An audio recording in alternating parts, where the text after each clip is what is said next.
G'day guys, how you going? I'm back. I've been away for a few days. I haven't had too much time lately, but I got a bit of free time this evening, so I thought, why not share another review for you all. So hopefully you haven't missed me too much, and you find this review equally as interesting as the other ones. Now I have to apologise before I start this review. I have a bit of a sore throat, and I've kind of drank a little bit too much water. So I'm kind of feeling and moving like an elephant at the moment, so I feel that if I drink too much more water, I'm going to throw up. So it's not necessarily a good thing to drink too much water. But yeah, that's my excuse if I sound a little bit sluggish or I start burping. Hopefully I won't. But yeah, that's the reason. So anyway, on with this review. This is a Christmas tale, so it really is appropriate for this time of year. It's a Finnish movie, so a movie from Finland. If you can't speak the Finnish language, you're going to have to read some English subtitles. But some of the film is actually spoken in English, but 95% of it is in Finnish. So I apologise if that's not your thing. It's released in 2010, directed by Jalmari Helander, and this movie is called Rare Exports. And the story is as follows. On Christmas Eve in Finland, Santa Claus is unearthed in an archaeological dig. Soon after, children start disappearing, leading a boy and his father to capture Santa, and with the help of fellow hunters, they look to sell him back to the corporation that sponsored the dig. And then there's Santa's elves, who are determined to free their leader. So it's set in Finland, a very small population who are living in the snowy sort of mountain area.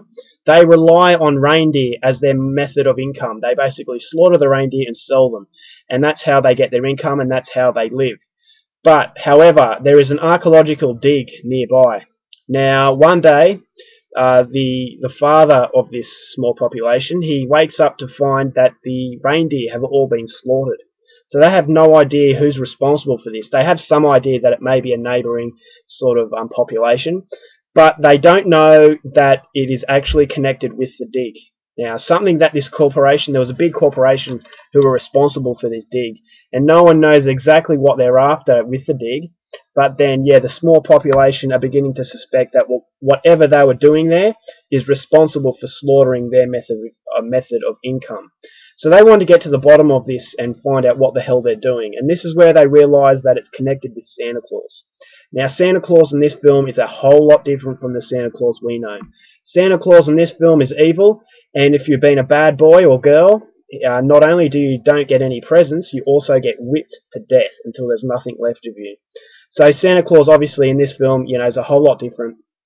And the population basically feel that if they can capture this Santa Claus, then they're going to sell him back to this corporation that were digging for him. But things go a little bit out of hand when they realise that Santa Claus isn't their only problem.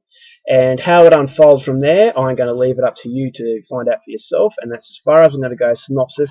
So if you want to know more, then hopefully this review has left enough interest for you to go and see the film for yourself. Now, my thoughts on this movie. This is a very, very unique tale a unique take on the Christmas tale. Now, don't worry, this is a very dark sort of storyline, but it's very mild. So it is a film that even young sort of teenagers can watch. I wouldn't say watch this film for anybody who is very young, especially if they're into Santa Claus, because the Santa Claus in this film, if you show them this film, then they're probably going to be put off Santa Claus for the rest of their life. It's going to scar them. Now, there's no graphic violence, so you don't have to worry about that, but it's just the overall feeling towards Santa Claus in this movie is something very unique, and it's something I have never seen before. Now, usually Santa Claus is the big, fat, sort of fun-loving guy who gives presents, whereas this Santa Claus is a little bit sadistic, and he doesn't like bad children, and he will kill them should he feel necessary. So, yeah, and a few kids in this film do get abducted.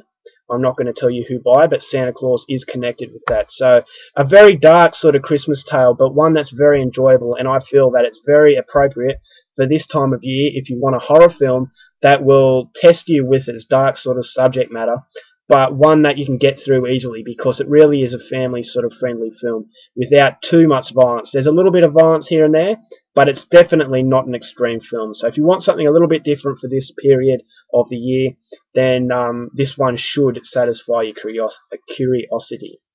Now the acting, very good. I thought, very solid efforts from everyone involved. A little bit difficult to tell how good someone is exactly when you don't know the actual native language. But I thought each and every one of them, they brought their own sort of characteristics to the screen, and they all made fairly interesting characters. Now the young boy was the main character. I kind of got annoyed by him here and there, but as I said, it's a film that focuses on the children's tale of Christmas. So to have a lead role being a child, I thought was very appropriate, and he did a very good job. So acting good, cinematography was absolutely breathtaking. It's set in the snowy mountain area. Now I believe that this was shot all over Scandinavia, Norway, Sweden, Denmark. Now I don't think Finland is officially Scandinavia, but I'm going to put it into the Scandinavia region. So very Scandinavian look to the film, very snowy, and the director took full advantage of that. Like many European or Scandinavian horror movies, the scenery of snow is really a weapon for them, just like the outback is for Australian horror films. So it's a beautifully shot film. It's a very beautiful looking, and overall, I thought it was a very satisfactory sort of experience, and definitely one that I wasn't expecting. Now, I have to say that the bad things about the film, I thought some areas were a little bit disjointed and they could have been polished up a little bit with a little bit better editing.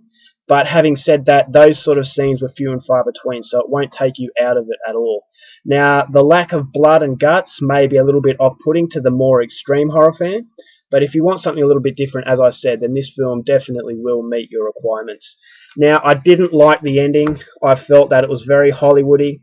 Now, 3/4 of the film generated a very Scandinavian feel. I thought, unique. It was mild, so anyone could enjoy it, and I thought it was going down a typical sort of Scandinavian road. But then it goes through to the standard Hollywood formula for the last quarter. Now, I don't really mind that too much because, as I said, it is a Christmas tale, and at this time of the year, you want something that's a little bit uplifting. And the ending is uplifting, and it is quite humorous in parts as well. So it's not a big flaw. Overall, I would say a very, very memorable experience, a very good film, and I would highly recommend it. Not the best film going around, but it's certainly a film that you won't regret having a look at. Now, but definitely try before you buy. But I can see, I really enjoyed it. I'm glad I have it, and I can see a lot of people out there also enjoying this experience. So, a different sort of Christmas tale, but definitely one that's memorable. Alright guys, that's my review. I hope you enjoyed it, and until next time, take care of yourselves, and I'll see you later. Bye.